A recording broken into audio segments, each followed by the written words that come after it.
Hello students, आज हम start करने वाले हैं क्लास 8 का chapter number 1 resources. So students, what is resources? Resources होती क्या है स्टूडेंट्स? सो स्टूडेंट्स, इस क्वेश्चन का आंसर हम एक सिंपल वे में जानते हैं। जो चीज़ें हमें अपने आसपास मिलती हैं वो रिसोर्सेज होती हैं। फॉर एग्जांपल स्टूडेंट्स, जैसे कि जो पानी आप पीते हैं और या फिर जो आपके घर में इलेक्ट्रिसिटी है या रिक्शा जो आप यूज़ करते हैं स्कूल से आते वक्त, या टेक्स्ट बुक जो आप अपनी पढ़ाई के लिए यूज़ करते हैं, ये सारी रिसोर्सेज होती हैं। बट स्टूडेंट्स, ऐसे तो बहुत सारी चीज़ें भी प्रेजेंट है हमारे इन्वायरमेंट में। क्या सारी ही रिसोर्सेज होती हैं? तो स्टूडेंट्स, आइए हम फाइंड आउट करते हैं क्या रिसोर्सेज होती हैं एंड क्या नहीं होती। तो स्टूडेंट्स, यहाँ पे एक टर्म आती है यूटिलिटी। यूटिलिटी का मतलब है हम कोई चीज़ यूज़ कर रहे हैं, वो हमारी ज़रूरत की है। Water, electricity, rickshaw, vegetable and text book have something common. इन सारी चीज़ों में स्टूडेंट्स एक चीज़ कॉमन है। वो क्या है students? They have all been used by you. ये सारी चीज़ें हम यूज़ कर सकते हैं, इसलिए ये यूटिलिटी में आती हैं। मीन्स हम इसे यूज़ कर सकते हैं, जिसी की वजह से ये एक रिसोर्स कहलाएंगी। कोई भी रिसोर्स की स्पेशल बात क्या है स्टूडेंट्स? हम उसे यूज़ कर सकते हैं जब हमें ज़रूरत हो। देन स्टूडेंट्स, दूसरी टर्म आती है हमारी वैल्यू। तो वैल्यू से आप क्या समझते हैं स्टूडेंट्स? जब हम कोई भी चीज़ यूज़ करेंगे तो उसकी एक वैल्यू होगी। All resources have some value. Value means worth, worth means उसकी कीमत। Some resources have economic value, some do not. तो कुछ चीज़ें स्टूडेंट्स ऐसी होती हैं जिनकी इकोनॉमिक वैल्यू होती है। मीन्स वो बिजनेस वगैरह में यूज़ होती हैं, जिसकी वजह से हमारी इकोनॉमी की ग्रोथ होती है। बट फॉर एग्जांपल स्टूडेंट्स, यहाँ पे बताया है कि जैसे मेटल्स हैं उनकी इकोनॉमिक वैल्यू है, बट जो ब्यूटीफुल लैंडस्केप है स्टूडेंट्स उसकी इकोनॉमिक वैल्यू नहीं है। तो दोनों रिसोर्सेज हैं, बट दोनों में मेटल्स की इकोनॉमिक वैल्यू है एंड ब्यूटीफुल लैंडस्केप की नहीं है। But both are important and satisfy human needs. लेकिन दोनों ही स्टूडेंट्स बहुत ज़रूरी हैं और स्टूडेंट्स दोनों से ही हमारी नीड्स सेटिस्फाई होती है।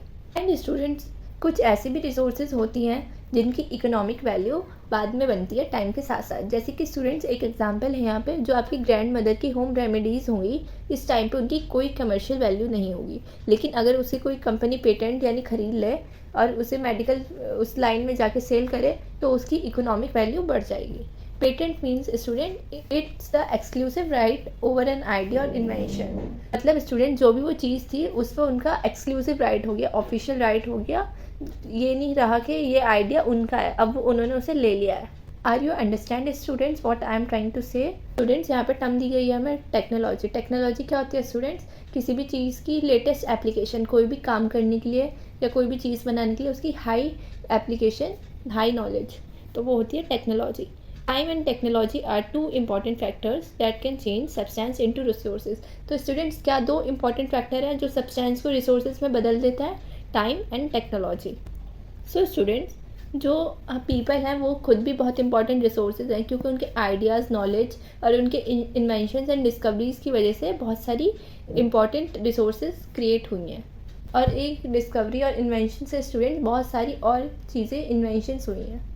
यहाँ पे स्टूडेंट्स हमें एग्जांपल भी बताया, जैसे कि जो फायर वाली डिस्कवरी थी उसकी वजह से हम खाना बना पा रहे हैं। एंड जो स्टूडेंट्स हमारा इन्वेंशन था व्हील डेवलपमेंट का, उसी की वजह से स्टूडेंट्स हमारी टेक्नोलॉजी इतनी हाई है और हमने new new modes of transport develop कर लिए।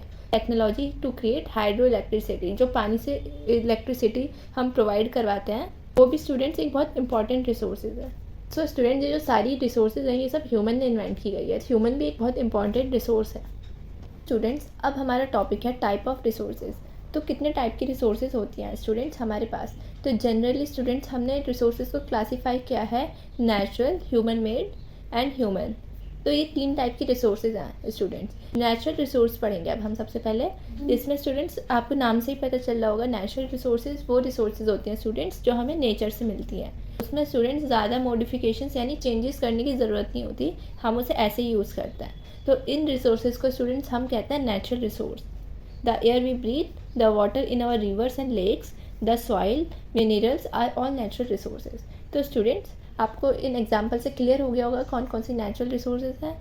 तो स्टूडेंट्स, ये जो नेचुरल रिसोर्सेज हैं हमारी, ये हमारा गिफ्ट है नेचर की तरफ से कि हम इसे डायरेक्टली यूज़ कर सकते हैं। In some cases tools and technology may be needed to use a natural resource in the best possible way। लेकिन स्टूडेंट्स, कुछ केसेस में हमें टूल्स या टेक्नोलॉजी का यूज़ करना पड़ता है ताकि हम नेचुरल रिसोर्स को यूज़ कर पाएँ। तो स्टूडेंट्स, जो नेचुरल रिसोर्सेज होती हैं वो और आगे 2 कैटेगरी में कैटेगराइज की गई हैं। एक होती है student renewable and non renewable. तो स्टूडेंट्स, रीन्यूएबल कौन सी रिसोर्स है? आपको नाम से समझना चाहिए। रीन्यू मीन्स जो हम बार बार रिन्यू कर सकते हैं, दोबारा दोबारा ले सकते हैं। दोज विच गेट रिन्यूड और replenished quickly, some of these are unlimited and are not affected by human activities. तो ये जो रिन्यूएबल रिसोर्सेज है स्टूडेंट्स, चाहे हम इन्हें यूज़ भी करें तो ये वापस से रिन्यू हो जाती हैं और रिप्लेनिश कर लेती हैं अपने आप को। चाहे स्टूडेंट्स हम जो भी ह्यूमन एक्टिविटीज़ कर रहे हैं उसका इस पर कोई खास इफेक्ट नहीं होता और ये अनलिमिटेड रिसोर्सेज हैं। Such as solar and wind energy. तो स्टूडेंट्स सोलर एनर्जी हमें कहाँ से मिलती है? सन से। सनलाइट कभी ख़त्म नहीं हो सकती स्टूडेंट्स, इसलिए ये अनलिमिटेड है। सिमिलरली जो विंड एनर्जी है स्टूडेंट्स, वो हमें हवा से मिलती है, जब विंड चलती है तो उसकी मदद से। एंड स्टूडेंट्स विंड तो हमेशा प्रेजेंट ही है। At careless use of certain renewable resources like water, soil, forest can affect their stock. तो स्टूडेंट हमें जो वाटर, सॉइल एंड फॉरेस्ट है ये भी रिन्यूएबल रिसोर्सेज में आती हैं, लेकिन हमें स्टूडेंट्स इनका यूज़ केयरफुली करना होता है। जैसे हमें लगता है स्टूडेंट्स जो वाटर है वो अनलिमिटेड रिन्यूएबल रिसोर्स है, बट स्टूडेंट्स अगर इसकी शॉर्टेज हुई या फिर ड्राई अप हो गया तो हमें बहुत सारी प्रॉब्लम फेस करनी पड़ती है। Next students non renewable resource means जो ईजिली हम वापस से नहीं ला सकते एंड लिमिटेड स्टॉक में ही प्रेजेंट है। Once the stock are exhausted it may take thousands of year to renewed and replenished. अगर स्टूडेंट से एक बार ख़त्म हो गई तो इसे वापस से बनाने में थाउजेंड्स ऑफ ईयर लग जाएंगे, इसलिए ये नॉन रिन्यूएबल में आता है। Since this period is much more than a human life span, ये इतना ज़्यादा टाइम है स्टूडेंट्स, इतने सालों तक तो ह्यूमंस भी नहीं रहते, उनकी कई जनरेशन्स चेंज हो जाएंगी। तो इसलिए स्टूडेंट्स ये अगर एक बार स्टॉक इनका ख़त्म हो गया तो हम इसे दोबारा यूज़ नहीं कर पाएंगे। Such resources are considered non renewable. Coal, petroleum, natural gas are some example. तो स्टूडेंट्स हमने कोल, पेट्रोलियम के बारे में तो पढ़ा ही है, कितनी मुश्किल से हम उन्हें ज़मीन के नीचे से निकालते हैं, तो ये भी इसी के एग्जाम्पल्स में आते हैं स्टूडेंट्स। ये थाउजेंड्स ऑफ ईयर लगता है इन्हें बनने में। स्टॉक ऑफ रिसोर्स किसे बोलते हैं स्टूडेंट्स? कितनी अमाउंट में हमारे पास वो चीज़ अवेलेबल है यूज़ करने के लिए।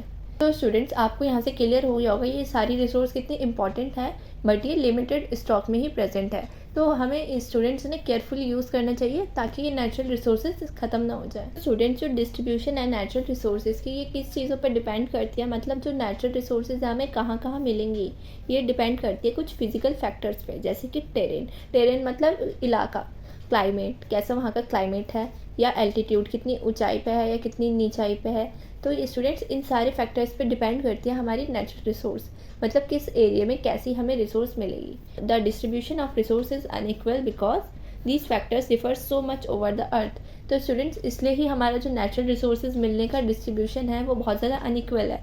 मीन्स कुछ जगहों पे कुछ चीज़ें मिलती हैं जो वहाँ की नेचुरल रिसोर्स है और कुछ जगहों पे अलग मिलती है। तो ये इसलिए ही डिफरेंट है स्टूडेंट्स, क्योंकि हर जगह का सेम क्लाइमेट नहीं होता और सेम एल्टीट्यूड भी नहीं होता और अलग अलग इलाके होते हैं, जिसकी वजह से नेचुरल रिसोर्स में कुछ ना कुछ डिफरेंस आ ही जाता है। And students human made resource पे आते हैं हम। सो स्टूडेंट्स कभी कभी ऐसा होता है जो नेचुरल सब्सटेंसेस हैं हमारे, वो रिसोर्सेज यानी रिसोर्सेज हमने पढ़ा है कि जब हम उसे यूज़ कर पाएँ, तो वो रिसोर्सेज कब बनता है स्टूडेंट्स? जब हम उनकी ओरिजिनल फॉर्म को चेंज कर देते हैं।